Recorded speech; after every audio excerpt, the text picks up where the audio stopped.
Hello, it's Brandon. That's who I am. Who are you?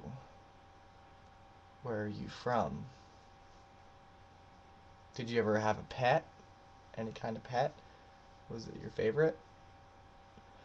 Um, this is the horse stable, I suppose. Anywhere I record a video is what I call the horse stable. Like if I go to Idaho and I'm like, if I go to a farm in Idaho, if I were in an igloo in Antarctica, I'd be like, what am I doing here? What what am I doing in an igloo in Antarctica? What sequence of events has brought me here? I never wanted to be here. This is shit. This is awful. It's really cold in this igloo in Antarctica, and I don't even know why I'm here. I don't really have anything specific to talk about today or tonight. It's 3:57 in the morning. And what is that? Oh, it's a roll of tape. I thought it was like a big like millipede curled up in my room, which would have been scary, and I would have probably freaked out and just screamed and did whatever else you do when you freak out. Want to see a picture of a man?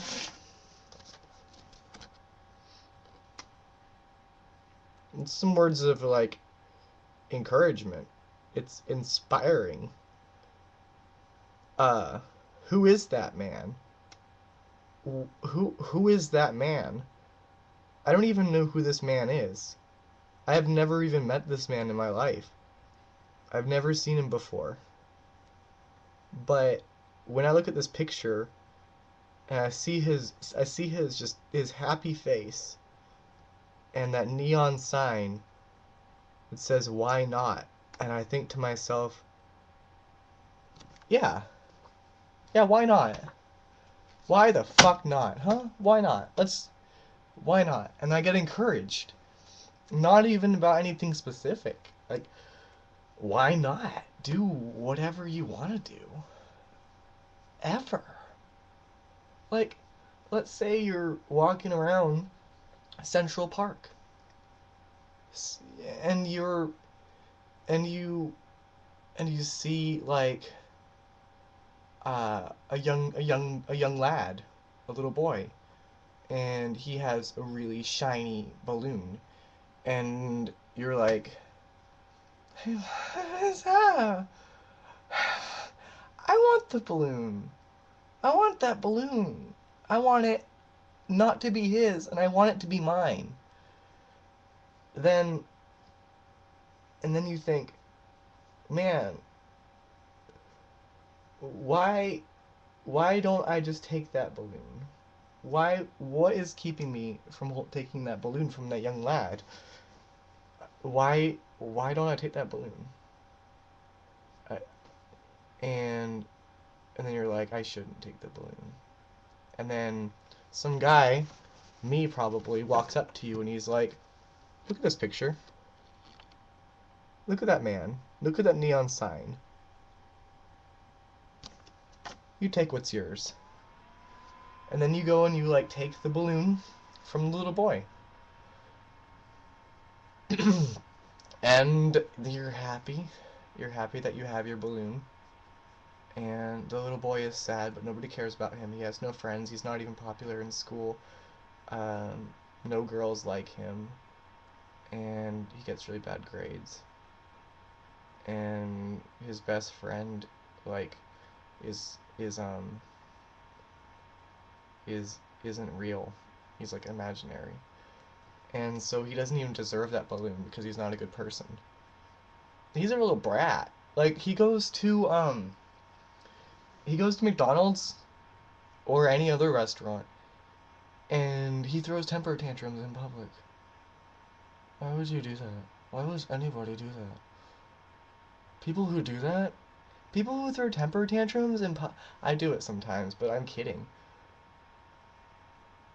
People who throw temper tantrums in public are the scum of the earth. They deserve to go to like the seventh level of hell. 'Cause that's not what you do in public. That's it's it's the epitome of recklessness.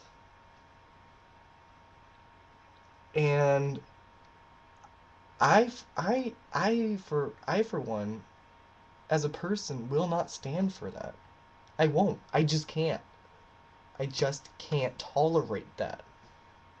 And so if you're gonna have a temper tantrum in public, then why don't you just not do that? And why don't you just stay home and have temper tantrums there? That's what your house is for. That's why people started building houses in the first place. Because they were like wandering around in the fields back in the prehistoric days, and people were just throwing temper tantrums out in public, and everybody was getting upset, and they're like, man, I really wish we had a house that we could have temper tantrums in. And long story short, houses became an invention that someone invented. Uh, and that alone has probably made a lot of people very rich, very wealthy, and celebrities in particular, they have a lot of temper tantrums. A lot of people are like, "Hey, celebrity," and the celebrity is like, "What? I don't even know you. You can't have an autograph." And the person who was about to inquire something, you know, they just press forward. They don't give up. They have a strong spirit, and they're like, "Hey, celebrity, why do you have such a mansion? Why do you have such a mansion? What the fuck does that even mean? Why do you have such a huge house?" And then the celebrity gets all quiet, and he's like, you know, being in the public eye like 24/7, it takes a toll on it on me, on my mental physique, and like it really just it crushes my interior soul.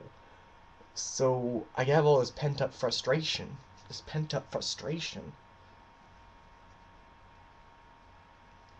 and I throw a lot of temper tantrums, and sometimes it's a little duplex or um, a houseboat. It's just not big enough for me to properly vent my frustrations. So I have this huge mansion that I can just run around in and scream and just shout and wave my fists in the air like a banshee, like a barbarian. And I'm really ups and then like the person who inquired is like long since walked away from this celebrity, because most people who talk to celebrities, they just want to get the scoop. They want to get the scoop. Hey, what's the scoop? And it's like pistachio, motherfucker. And I don't understand this. So I don't understand why anything about the whole tantrums in public. So what you can take away from this, if you learn anything today, or tonight, or this afternoon, or maybe this morning, that morning, which morning? If you learn anything from this video, it's that the size of somebody's dwelling is directly proportionate or proportional to the frequency and intensity of said inhabitants' temper tantrums. keep on squiggly.